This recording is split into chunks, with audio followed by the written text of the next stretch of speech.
இப்போ பார்த்தோன்னா அருமையான ஒரு டாபிக் ராக்கெட் ப்ரொபல்ஷன். என்ன டாபிக்? Rocket propulsion. ஸோ இப்போ நல்லா ஃபார் எக்ஸாம்பிள் நம்மள்ட்ட ஒரு ராக்கெட் இருக்குது. இந்த ராக்கெட்டை நம்ம லான்ச் பண்ணுறோம் அப்படின்னு சொன்னால் இதோட மாஸ் கண்டிப்பாக கான்ஸ்டண்ட்டாக இருக்கவே இருக்காது. ஓகேவா? இதோட என்ன கான்ஸ்டண்ட்டாக இருக்காது? மாஸ் கான்ஸ்டண்ட்டாக இருக்காது. அப்போது நம்ம நியூட்டன்ஸ் லா ஆஃப் மோஷனை பொறுத்து F is equal to, சரியா, நான் எழுதி போடுறது ஞாபகம் இருக்கா? d/dt of m into v.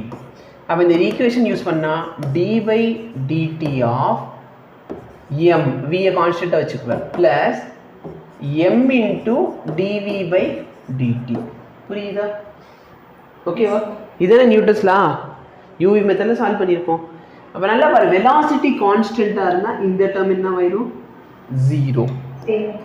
அப்போ என் ஃபோர்ஸ் பார்த்தீங்கன்னா கான்ஸ்டன்ட் வெலாசிட்டி. என்ன வெலாசிட்டி? ராக்கெட் மேலே போகுது, கரெக்டாக? வெலாசிட்டி இன்ட்டு என்ன ரேட்டில் பெட்ரோல் வந்து தீர்ந்து போகுது, கரெக்டாக இல்லையா? மாஸ் வந்து மேலே போக போக பெட்ரோல் வந்து செலவாகும். அப்போ மாஸ் என்ன ஆகும்? கம்மியாகும். சொல்கிறது புரியுதா?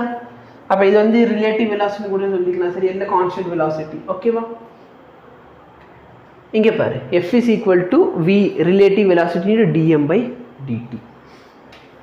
இப்போ உனக்கு ஒரு ஈக்குவேஷன் மாதிரி உனக்கு சொல்லி கொடுத்துருந்தேனா, சப்போஸ் வந்து உனக்கு ஈக்குவேஷன் ஆஃப் ராக்கெட் போட போகிறேன்னு சொன்னால் ராக்கெட்டை வந்து மேலே அனுப்புகிறோமா இல்லையா?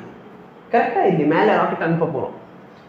இப்போ நல்லா பாரு, ராக்கெட்டை மேலே அனுப்பணும்னா மேலே இருக்க ஃபோர்ஸ் அதிகமாக இருக்கணும், கீழே இருக்க ஃபோர்ஸ் அதிகமாக இருக்கணும்? ராக்கெட் மேலே போகணும், கீழே நிறைய ஃபோர்ஸ் இருக்குன்னா ராக்கெட் கீழே வந்துடாதா? சொல்கிறது புரியுதா? அப்போ ஆப்வியஸ்லி மேலே இந்த ராக்கெட்டை கொண்டு போகிற ஃபோர்ஸ் அதிகமாக இருக்கும். என்ன ஃபோர்ஸ் கொண்டு போகுது? இந்த ஃபோர்ஸ் கொண்டு போகுது, கரெக்டாக இல்லையா? கரெக்டாக. ஓகே, கீழே என்ன ஃபோர்ஸ் ஆக்ட் ஆக போகுது? mg. அப்போ மேலே ஆக்ட் ஆகிற ஃபோர்ஸ் F, கீழே ஆக்ட் ஆகிறது F minus mg is equal to, suppose இது மேலே போகிறப்ப கான்ஸ்டன்ட் வெலாசிட்டியில் போச்சுன்னா இந்த டேர்ம் 0 ஆயிடும். சப்போஸ் இது கான்ஸ்டன்ட் வெலாசிட்டியில் போகாமல் ஒரு ஆக்சிலரேட்டடோட போகுதுன்னு வச்சுக்கோ. எப்படி போகுது? ஆக்சிலரேஷனோட போகுது. அப்போ இங்கே என்ன ஆயிரும்? சொல்கிறது புரியுதா?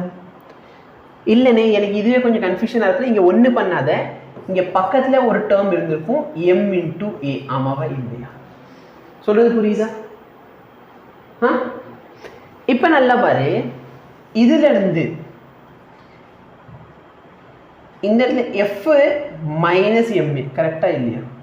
இந்த இடத்துல மைனஸ் எம்ஏ வந்திருக்கும். F minus ma is equal to mg. சொல்கிறது புரியுதா? அப்போ ஆக்சிலரேஷனோட போகுதுன்னா F ma mg. என்ன டிஃபிகல்ட்டி? புரியுதா?